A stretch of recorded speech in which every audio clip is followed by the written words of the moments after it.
Ты слушаешь Радио Мария.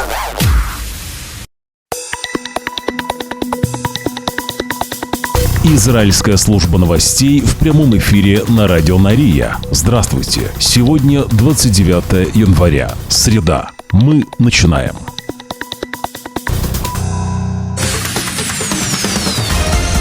Главные новости Израиля. Слушай на Радио Мария. Армия обороны Израиля заявила, что за последние 24 часа ей удалось отразить несколько угроз в секторе Газа. По словам наших военных, в центральной части Газы удар с использованием беспилотника был нанесен в качестве предупреждения, после того, как транспортное средство попыталось проехать на север Газы через район, запрещенный для движения транспортных средств. По данным армии обороны Израиля, на юге Газы войска также открыли предупредительный огонь после того, как подозреваемые приблизились к нашим военным и представляли угрозу. Новости на Радио Мария. В это же время верховный лидер Ирана Аятолла Али Хаминеи заявил, что Газа, цитирую, поставила Израиль на колени, имея в виду соглашение о прекращении огня и освобождении заложников, вступившее в силу 19 января. Маленькая ограниченная Газа поставила на колени сионистский режим, вооруженный до зубов, и который полностью поддерживает Америка. Об этом заявил лидер Ирана Аятолла Али Хаминеи. Неспокойно было и в Ливане. Террористы Хезболла продолжают использовать местных жителей для своих провокаций. В ЦАЛе заявили, что нанесли удары по транспортным средствам, которые Хезболла использовала для перевозки оружия. Временно исполняющий обязанности премьер-министра Ливана Наджиб Микати осудил удары Израиля по Южному Ливану и призвал занять твердую позицию, чтобы гарантировать выполнение Израилем своих обязательств. Наши военные сообщают, что в результате инцидента с так называемым дружественным огнем вчера в центральной части сектора Газа погиб гражданский подрядчик Министерства обороны Израиля. Его зовут Яков Авитан, ему 39 лет. Авитан был нанят для работы на экскаваторе для расчистки строений завалов в секторе Газа. Министерство обороны для этих задач нанимает множество гражданских лиц с опытом строительства, освободив подразделения армии обороны Израиля. Согласно первоначальному расследованию армии обороны Израиля, подрядчик прибыл на армейский пост в секторе Газа, в районе коридора Нецарим, где все еще размещены наши военные, и был ошибочно идентифицирован как угроза. Солдаты открыли огонь по Авитану. Военная полиция армии обороны Израиля расследует этот инцидент. Светлая память. Главные новости Израиля. Хамас пообещали семьям известных осужденных за терроризм Марвана Баргути и Ахмада Садата, которые содержатся в израильских тюрьмах, что они будут освобождены на втором этапе продолжающегося соглашения о прекращении огня и освобождении заложников. Об этом сообщает общественная телерадиокомпания Израиля Кан-11 со ссылкой на неназванный палестинский источник, участвующий в переговорах. Оба заключенных являются высокопоставленными главарями террористов и считаются иконами среди многих палестинцев. 64-летний Баргути отбывает 5 пожизненных заключений. 72-летний Саадат был приговорен в 2008 году к 30 годам лишения свободы. По данным палестинского источника, Хамас также готовит стратегический план по захвату палестинской администрации в Иудее и Самарии, после того, как ее лидер Махмуд Аббас больше не будет у власти. Популярный Баргути рассматривается как ведущий кандидат на победу в возможных палестинских национальных выборах. Если Хамас добьется его освобождения, Баргути будет обязан террористической группировке своей жизнью и свободой, говорится в материале Кан-11 в выпуске «Хадашот». Премьер-министр Израиля Биньямин Нетаньяху встретится в Белом доме с президентом США Дональдом Трампом уже на следующей неделе, подтвердили в его офисе. Встреча запланирована на вторник, 4 февраля. В офисе Нетаньяху отмечают, что премьер-министр стал первым иностранным лидером, получившим такое приглашение во время второго срока Дональда Трампа. Новости на радио Найрия. Уходящий начальник Генштаба армии обороны Израиля генерал-лейтенант Герци Алеви заявил, что если бы он немедленно ушел в отставку еще после провалов 7 октября 2023 года, цитирую, это нанесло бы ущерб военным усилиям. Армию нужно было возглавлять. Алеви говорит, что правительство приняло правильное решение, одобрив текущее соглашение о прекращении огня и освобождении заложников, даже несмотря на то, что это соглашение включает в себя болезненные уступки. Мы приложим все усилия, чтобы цена была небольшой, и мы будем знать, как возобновить боевые действия, сказал Герци Алеви.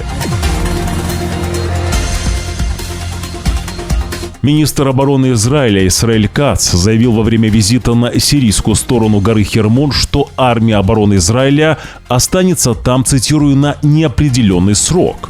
Армия обороны Израиля останется на вершине Хермона и в зоне безопасности на неопределенный срок, чтобы обеспечить безопасность общин Голландских высот и Севера, а также всех жителей Израиля. Говорит Кац, очевидно имея в виду буферную зону на сирийской стороне границы, которую Израиль захватил после падения режима Башара Асада в прошлом месяце. Мы не позволим враждебным силам обосноваться в зоне безопасности на юге Сирии. Мы будем действовать против любой угрозы. Кац продолжает и заявляет, что Израиль установит контакты с дружественным населением в южной части Сирии, уделяя особое внимание большой общине друзов, которая имеет исторические и тесные родственные связи с нашими братьями-друзами в Израиле. Конец цитаты. Напомню, что ранее Израиль описывал захват буферной зоны как временную меру, направленную на то, чтобы помешать враждебным силам, которые могут воспользоваться переменой власти в Сирии, чтобы войти в стратегическую зону и угрожать израильской территории. И главные темы выпуска. Группа поддержки семьи Бибас просит общественность сегодня, 29 января, одеться в оранжевое в честь родителей заложников Шири и Ярдена, их сыновей Ариэля, которому 5 лет, и Кфира, которому 2 года, отмечая ярко-рыжие волосы 2 мальчиков, которые были взяты в заложники в кибуце Нерос со своими родителями 7 октября 2023 года.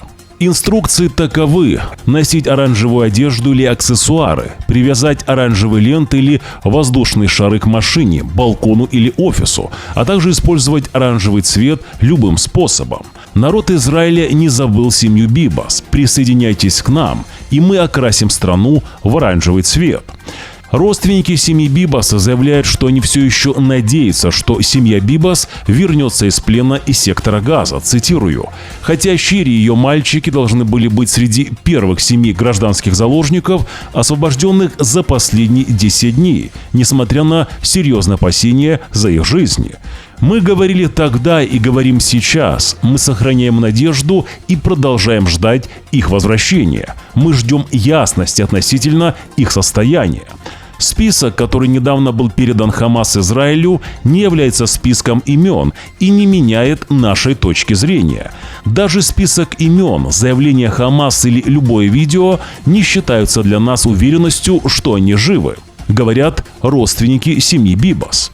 Израильские же военные крайне обеспокоены судьбой Шири Бибас и ее маленьких детей, которые удерживаются в заложниках в секторе Газа. Об этом заявил на брифинге официальный представитель армии обороны Израиля Даниэль Агари. Шири Бибас на момент похищения было 32 года, ее мужу Ярдену 34, старшему сыну Ариэлю 4 года, а младшему Кфиру всего 9 месяцев. Он стал самым младшим из всех заложников в секторе Газа и одним из символов общенационального движения в Израиле за освобождение похищенных. 29 ноября 2023 года Хамас выступили с заявлением о гибели Шири Бибас и ее детей Ариэля и Кфира. Это якобы произошло в результате удара Цаля по сектору Газа. Армия обороны Израиля в ответ обвинила Хамас, цитирую, в жестоких и бесчеловечных действиях и возложила на Хамас всю ответственность за жизни и безопасность похищенных. При этом утверждение о гибели семьи Бибас военные тогда не подтвердили и не опровергли, сообщив лишь, что армия проверит достоверность этой информации. В результате о результатах этих проверок с тех пор ничего не сообщалось. Несмотря на надежды на освобождение семьи Бибас, на данный момент информации об их судьбе немного. В процессе обмена заложниками, происходившего в последние недели, их имена не появлялись в списках на освобождение. Военные эксперты считают, что шансов на спасение семьи Бибас очень мало. Также после заявления о серьезной беспокойности за их судьбу в ЦАЛе, считается, что в армии сейчас пытаются понять, как преподнести общественности новость о том, что, возможно, семья Бибас не выжила. Но надежда еще остается. Новости на радио Нария. В это же время Исхар Лившиц, сын заложника Одеда Лившица и бывшей заложницы Йохевед Лившиц, рассказал, что существуют серьезные опасения за жизнь его отца, которому 84 года, и который провел более 15 месяцев в плену у Хамас. Напомню, что Израиль заявил, что согласно списку Хамас, 8 из 26 заложников, которые еще не были освобождены в рамках первой фазы соглашения о прекращении огня в секторе Газа, не выжили. Хотя в списке и не указан статус каждого человека, указано лишь сколько из 26 заложников живы, официальные лица заявили, что документ Хамас соответствует имеющейся у Израиля информации. Исхар говорит, что его мать Йохевед Лившиц услышала новости о количестве живых заложников и поняла, что шансы на то, что он жив, невелики. Сын заложника Исхара Лившица призывает продолжать выполнение соглашения о прекращении огня в полном объеме, а не отказываться от него до наступления финальной фазы. Главные новости Израиля. Сотни ультраортодоксов вчера перекрыли центральную дорогу возле Международного конференц-центра в Иерусалиме, где проходило мероприятие в честь солдат Харидим. Протестующие осуждают призыв в армию внутри общины, который стал политически сложным вопросом после того, как Высший суд постановил, что 10-летнее освобождение от военной службы больше не имеет никакой правовой основы, что побудило правительство, в которое входят две партии Харидим, разработать новый закон, регулирующий этот вопрос, заставив некоторых студентов ешив записаться на военную службу и освободив других. Демонстранты придерживаются жесткой линии, выступают против призыва ультраортодоксов в армию и считают, что это красная черта из-за страха подвергнуться секуляризации, процессу снижения роли религии в сознании людей и жизни общества. Во вчерашнем выпуске мы рассказывали о том, что полиция Израиля и служба безопасности Шабак арестовали 2 резервистов армии обороны Израиля по подозрению в шпионаже в пользу Ирана в обмен на финансовую компенсацию. Главный подозреваемый Юрий Элиасфов служил в подразделении ПВО «Железный купол» армии обороны Израиля. Он передал своему иранскому куратору секретные материалы, полученные во время службы. Несколько месяцев спустя Элиасфов завербовал в шпионскую схему своего друга Георгия Андреева, познакомив его с тем же иранским агентом. Сегодня же появились новые подробности о задержании 2 предателей Израиля. Один из задержанных на допросе рассказал, что, цитирую, был в сложной финансовой ситуации, а это были легкие деньги. Конец цитаты. Другой же поведал историю про то, что просто не понимал, во что ввязался. Расследование показало, что несколько членов семей и друзей этих двоих знали об их связи с иностранной разведкой, но не сообщили об этом. Они были допрошены с предупреждением. Теперь им грозят серьезные правовые последствия. Родители Георгия говорят, что были потрясены, когда к ним домой пришли военные полицейские и устроили обыск. Элиасфов, как установлено, начал заниматься шпионажем еще в период срочной службы в ЦАЛе, затем же продолжил уже будучи резервистом. Он служил в подразделении ПВО «Железный купол» и имел доступ к секретной информации. По просьбе кураторов из Ирана он снял и передал видео о комплексе «Железный купол», содержащее строго секретные сведения. До задержания Элиасов успел получить вознаграждение в размере $2500, тогда как Андреев получил лишь $50. Оба признали свою вину в ходе допросов и рассказали о выполненных заданиях, переданной информации и полученном вознаграждении. Юрий Ильясов и Георгий Андреев не первые задержаны по подозрению в шпионаже за эту войну. В середине октября жители Рамадгана Владислав Викторсон и Анна Бренштейн были арестованы по подозрению в шпионской деятельности в пользу Ирана.